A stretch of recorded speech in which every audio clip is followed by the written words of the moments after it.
Firstly, I'd like to thank Sayyid Hussein for another fantastic lecture. I'd like to thank everyone who's put in the effort to come out tonight.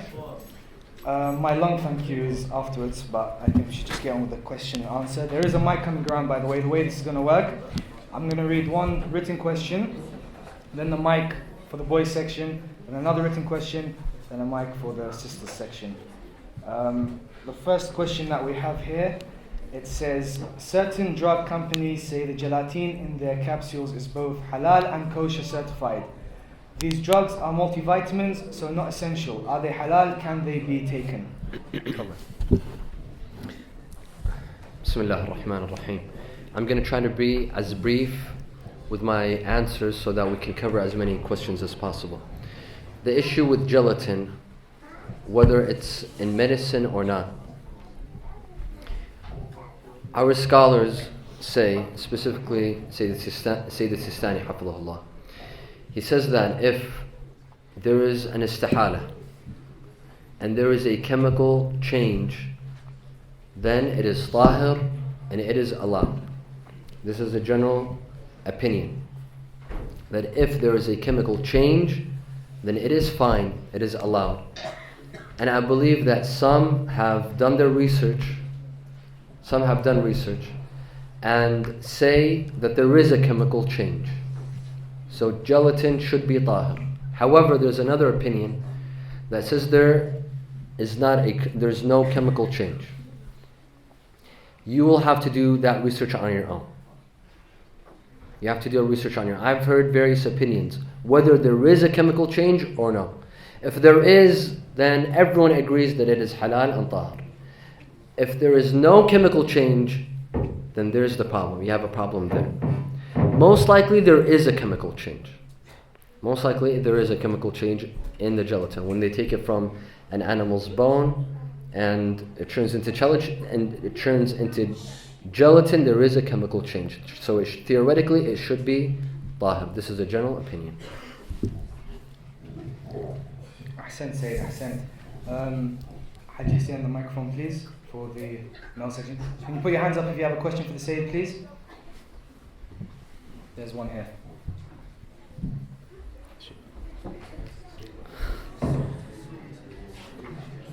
What do you have to do to become a follower of Imam Mahdi?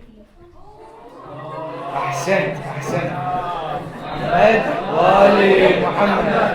That is exactly the way I want the youth to think. Follow Sayyid. I will have to second that.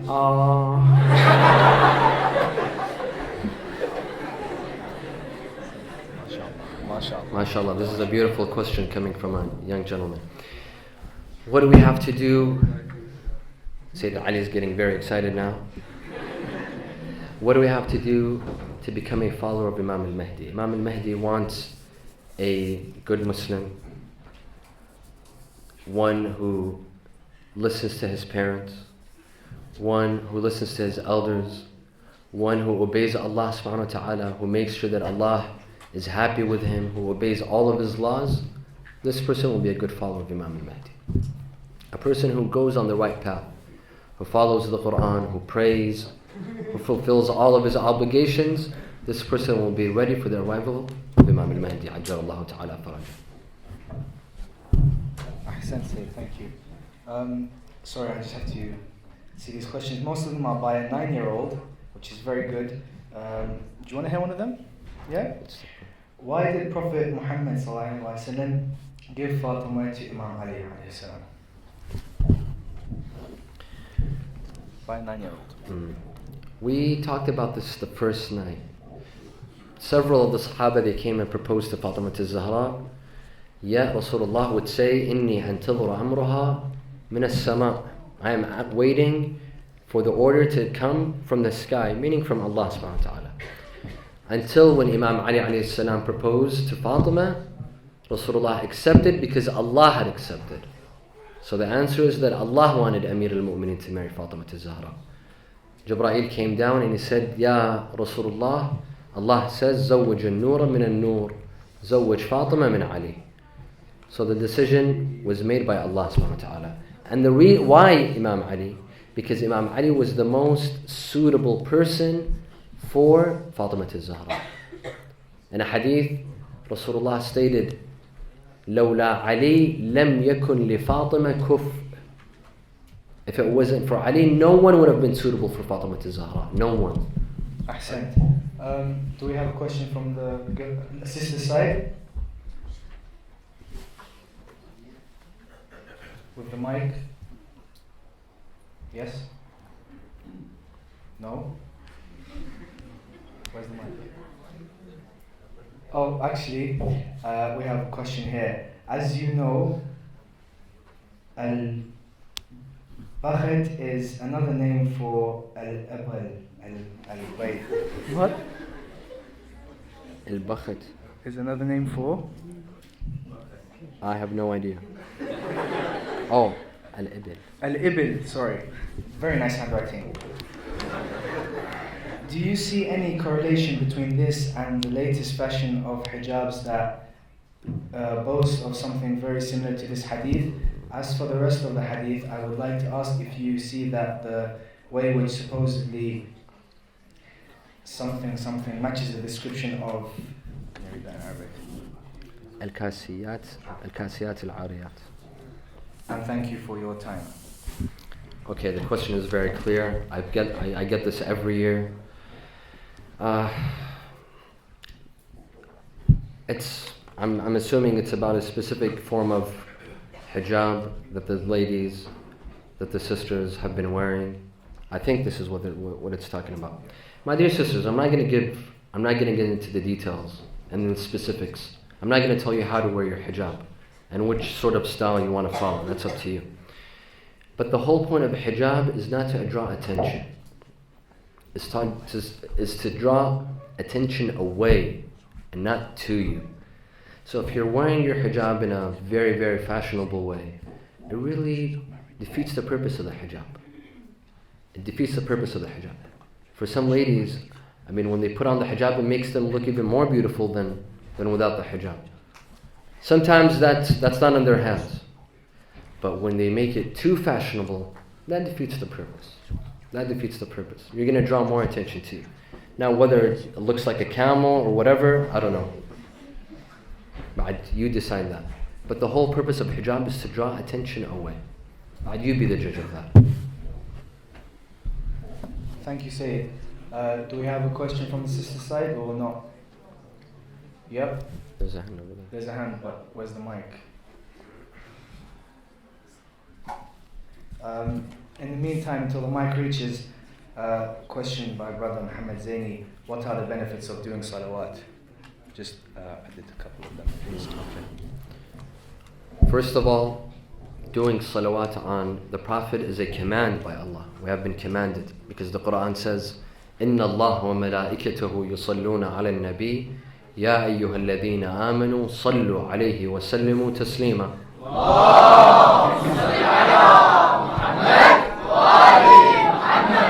The essence of doing salawat is asking Allah to bring His peace and blessings upon the Prophet. You're doing a dua for the Prophet. We love the Prophet. But when you love someone, the least thing that you could do for that person is you do a dua for him or her. That's the least thing. And there's no one more special to us than Rasulullah sallallahu alaihi wasallam. More than the Imams, more than Imam Hussein alayhi salam, even more than Fatimiya al-Zahra. In fact, we love all these people, we love the Ahlul Bayt because they are children of Rasulullah, because they are followers of Rasulullah. And among the benefits, one of the most important benefits of salawat is that it helps us get forgiveness from Allah subhanahu wa ta'ala. Is the ceiling falling down on us or?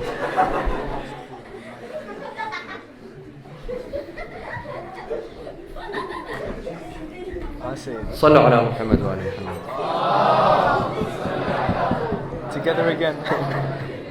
In one hadith, listen to this. Listen to this. This is a hadith by Rasulullah. من صلى علي مرة لم تبق من ذنوبه ذرة.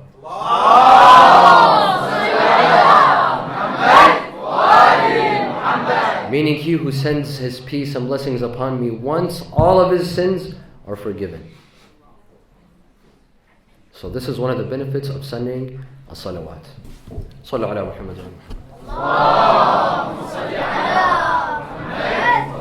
Should we take the sister? There's a very interesting question here. It says, what path of knowledge should I take? One in medicine or one in Hausa? Could you please offer me some guidance, as I know that life is short and I'll not be able to do both? There's a hadith that says, Al-ilmu ilman, ilmu al-adyan wa ilmu al-abdan. Knowledge is of two kinds. Of course, there's a lot of kind of knowledge, but Islam sets more significance on these two. Ilm al-adyan means the knowledge of religion, knowing what is halal, what is haram, knowing Allah, al-aqa'id, and ilm al-abdan, medicine. Thus, the person who's asking this question, you have two choices. Both routes, both paths are encouraged Islamically, whether you'd like to study in Hausa or whether you'd like to study medicine. I say, follow your heart. I say, follow your heart. Don't do something that you don't want to do. Never do something that you don't want to do. No matter how much your parents are striving for it or they pressure you, if you go into a field that you don't like and you don't enjoy, believe me, you're not going to become successful. Listen to your heart. When I was younger, I was under the pressure of becoming a doctor. Can you believe it? And for a while, I didn't want to become a doctor. I wanted to become a dentist. And then I changed my mind. And alhamdulillah, I'm glad I did. Not that I have anything against dentists, but I didn't go into a field that I didn't like and I didn't enjoy. Follow your heart. If your heart says religion and Hausa, go to Hausa. If your heart tells you to become a dentist, an engineer, whatever it is, listen to your heart. Because you'll enjoy it and you'll become successful. Don't let outside pressure you into going into a field that you don't like. This is very important. Pick it up from what you just said. Let's say someone wants to go Hausa and study academic studies. How can he شلون يقدر يوفق بين الاثنين؟ Who is he meant to look up to, that person, that youth? If he's meant to look up for a scholar, he sees that he's left all the social life, he's left all his academic studies, and he's just stayed in Hausa, teaching himself and becoming a zahid in life and forgetting everything else. Is the youth meant to be following that sort of path, or just sticking to the academic life, or the Hausa life, or making them both together? See, I think there's a misconception for a lot of the young brothers that would like to study in Hausa. They think that if they study in Hausa and they become scholars, that means they're going to live a life of poverty and a very simple life, a life of being poor and all that. This is not right. This is not correct. Yes, studying in a Hausa and becoming a scholar has a lot of difficulties. It has a lot of obstacles. This is not easy. Because obviously, you don't have a strong Hausa in the West. You have houses here and there. But a genuinely strong Hausa, it's in the East. It's either in Iraq or Iran. It's either Najaf and Karbala or Qom and Mashhad, for example. That means you would have to migrate. That means you would have to go in a place where you don't have family, you don't have friends. You would have to start from scratch. Becoming a scholar takes a lot of work. But it doesn't mean that you have to live a life of poverty. It's up to you. You can make a living for yourself. You don't have to choose to live a simple life. It's up to you. At the end of the day, I think a person has to make a decision. Can a person combine between Hausa studies and academic studies? It's possible, but it's difficult. It's difficult to join between the two. Because life is short, and the years of studying are obviously limited. So who are the youth meant to be looking up to? The scholars or the academic people? Both. Why do they have to choose one? Because you just said it's very difficult to It's difficult to follow both. However, they can have role models from both fields, in the academic field and in the Hausa field. Of course, looking up to a scholar in Hausa would mean more. It would have the religious aspect, obviously. It would have the spiritual aspect. The academic scholar, he's a good role model, but the Hawza scholar gives you spirituality, something that is missing in our life. Ahsan Sayyid, Ahsan. It says, Assalamu alaikum Sayyid, thank you for your beautiful lectures. How can we as British Muslims realistically strengthen our relationship with Imam al-Zaman Sharif? Okay.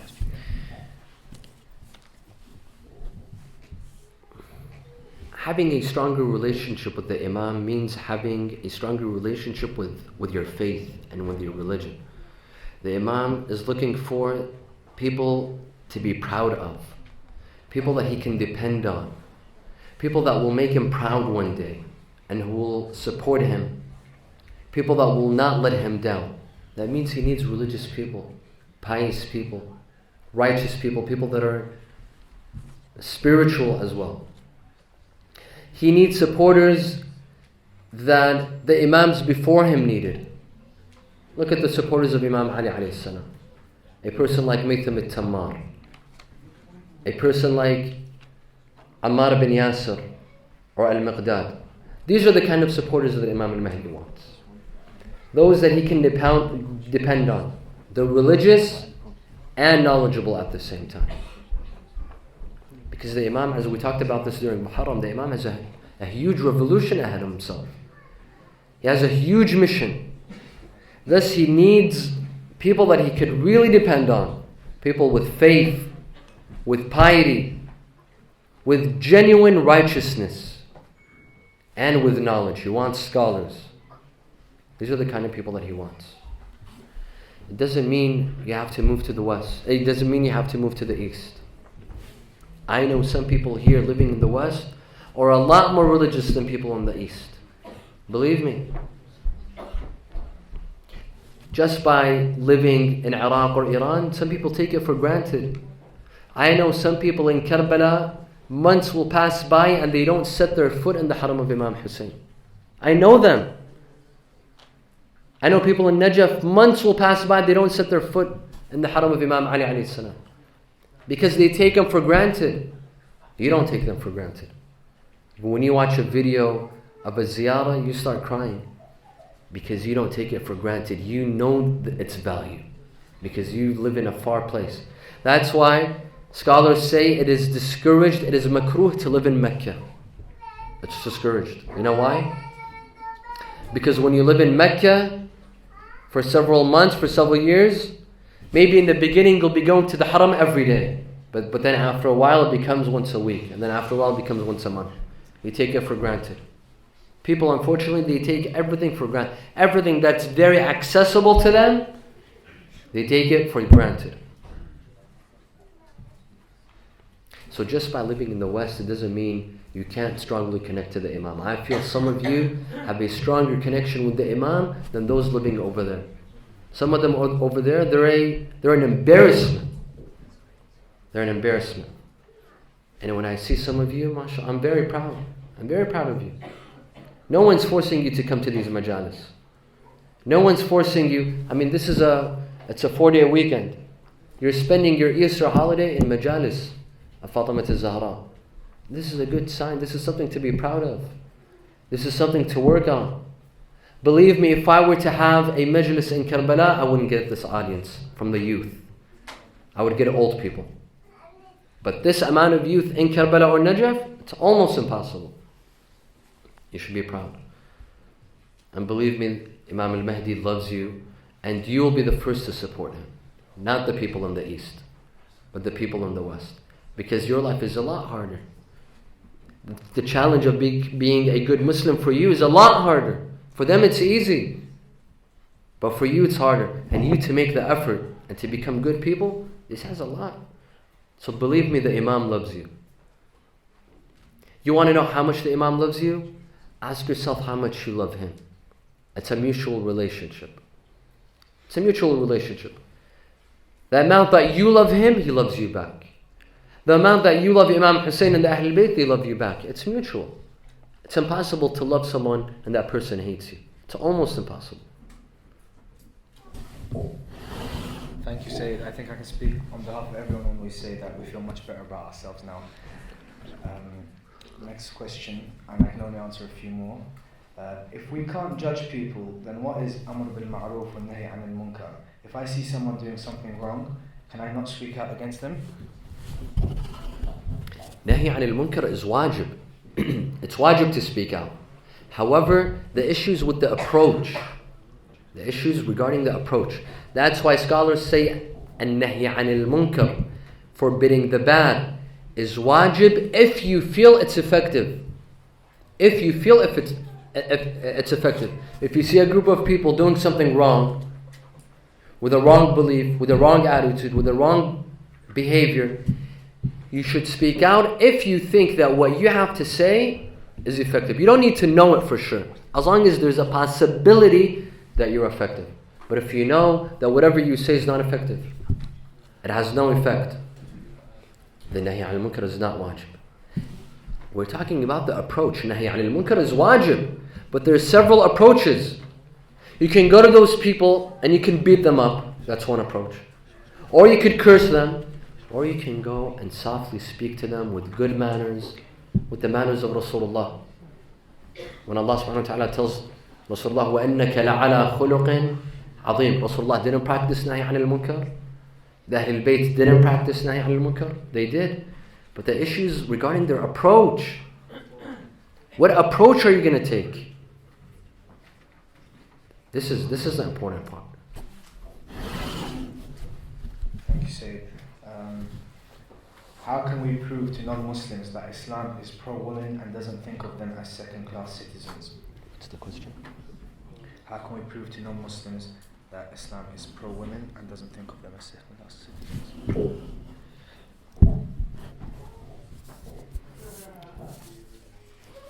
The problem about non-Muslims regarding Islam and women is that they judge Islam not on its teachings, but based on its followers.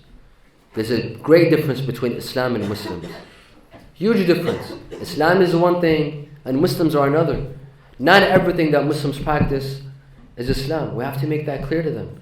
What they see, what they hear about in different countries and different societies, this doesn't necessarily represent Islam. Let's draw a very distinct line between Islam and Muslims.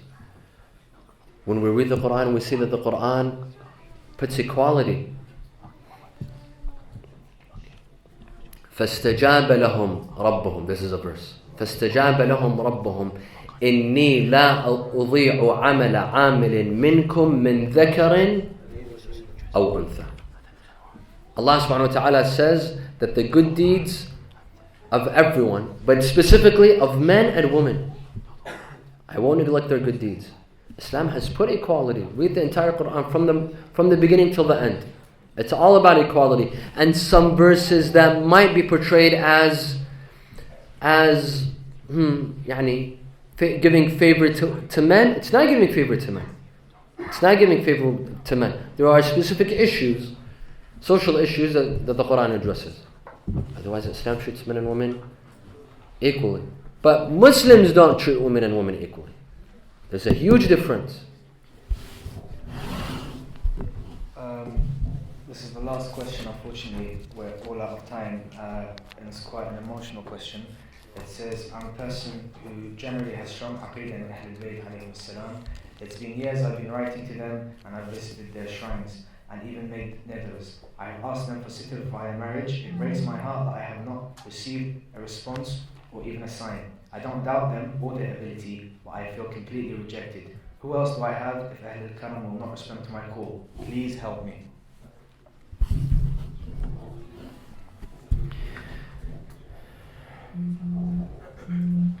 First of all, the Quran says, وَعَسَىٰ أَن تَكْرَهُ شَيْئًا وَهُوَ خَيْرٌ لَكُمْ.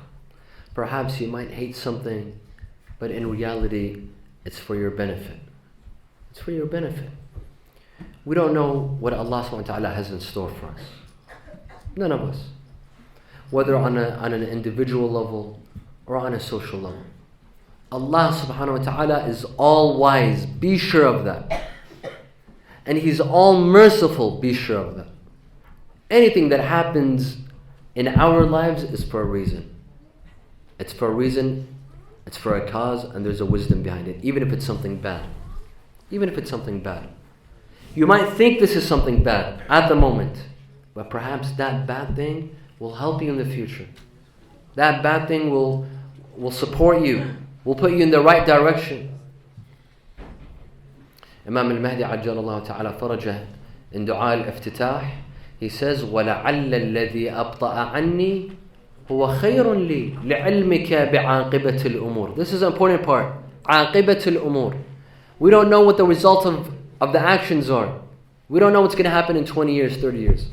We think temporarily. We human beings, when we want something, we want it right away. وَكَانَ الْإِنسَانُ عَجُولًا. Human being wants something right away. Whatever he wants it immediately. But what we don't know is that Allah subhanahu wa ta'ala has always good things for us in store. Always. Be sure of that. Be sure of that. And so do the Ahlul Bayt. The Ahlul Bayt are generous. And they love us. And they look after us. Just because you're not receiving something right away doesn't mean they don't love you. This is not fair. This is not fair. It's like a child that comes to his mother and father and wants candy. And it's not good for him. Because the mother and father don't give him candy, does that mean that they hate the child? Absolutely not. Not everything that a person wants, that means it's good for him. There's definitely a wisdom behind it. That's why I tell this dear sister, be patient. Don't lose hope. There's something good for you. Believe me, there's something good for you. All you have to do is be patient. All you have to do is wait, and you will see the good things from the Ahlul Bayt and from Allah first and foremost. Guaranteed. Just remain patient. Remain patient and it will come, inshallah. There's no room for other questions? No, do you want to answer a couple more, or should we cut it short? I think we have time for 2 more questions. 2 more questions? Yeah. Okay, 2 more questions. We're going to give time for 2 more questions. First one, it says, how can we improve and give back to the community, especially to the new generation, other than just Majlis? Say Majalis are something very good.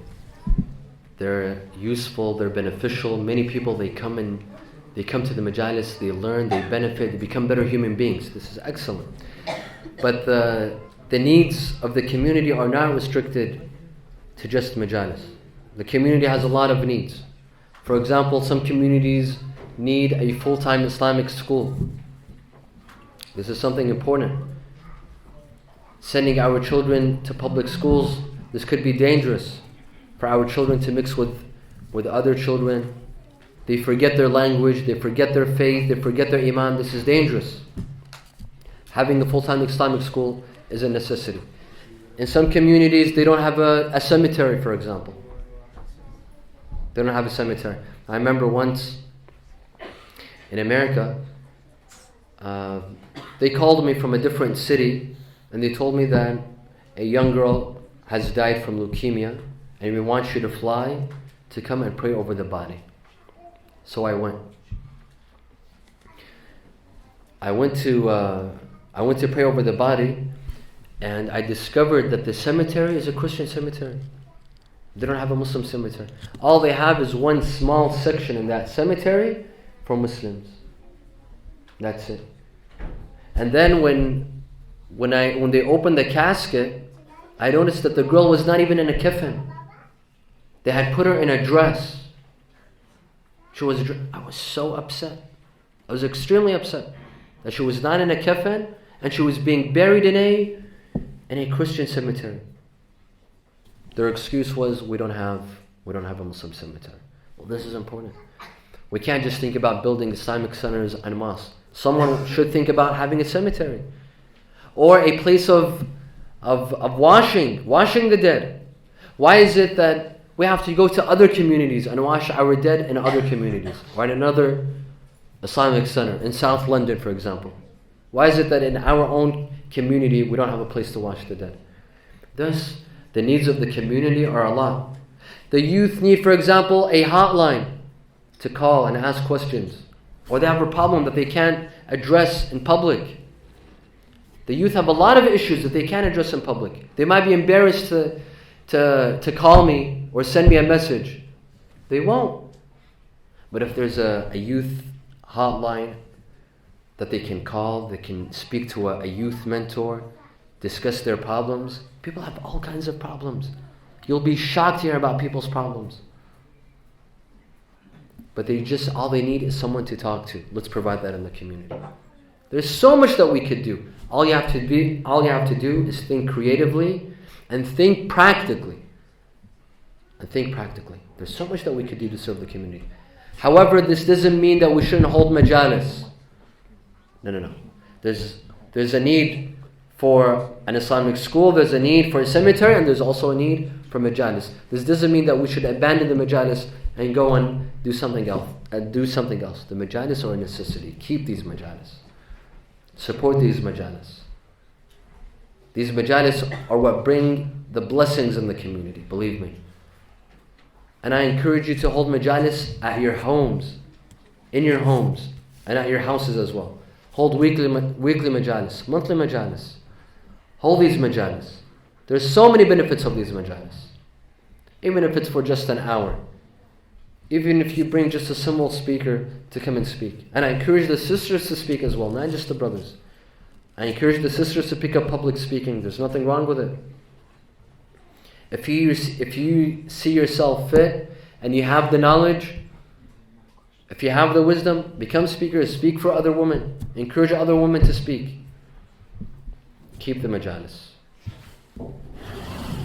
Sensei, a brother just asked me, nearly everyone knows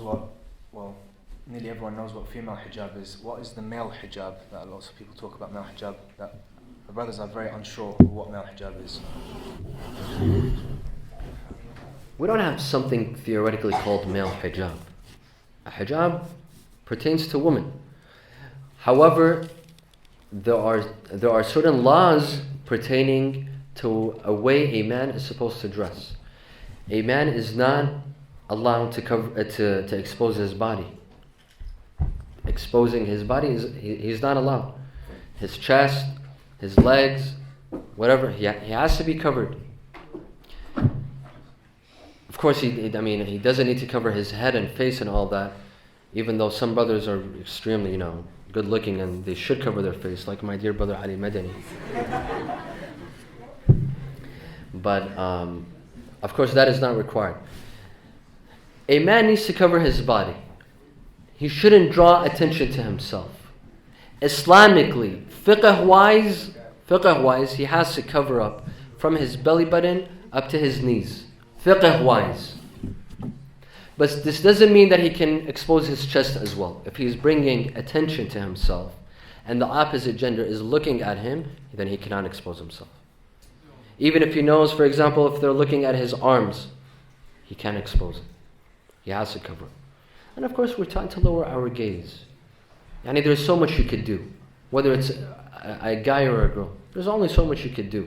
You can't walk around covered from head to toe. The opposite sex is also encouraged to lower their gaze. Whether you're a guy or a girl, lower your gaze. قل للمؤمنين يغضوا من أبصارهم وقل للمؤمنات يغضضن من أبصارهم ويحفظن فروجهم. Sensei, thank you so much for these memorable nights. They've been amazing. Thank you so much for embarrassing me 17 times. You're very much welcome. Thank you. I'd like to thank Mullah Basim al-Daraji. Honestly, this is the first Fatimiya where I thought it was Ashur 5 nights in a row. You've been absolutely amazing. I'd like to thank everyone who put such hard work. You have no clue. Not me, but the YHP community, they worked really, really hard.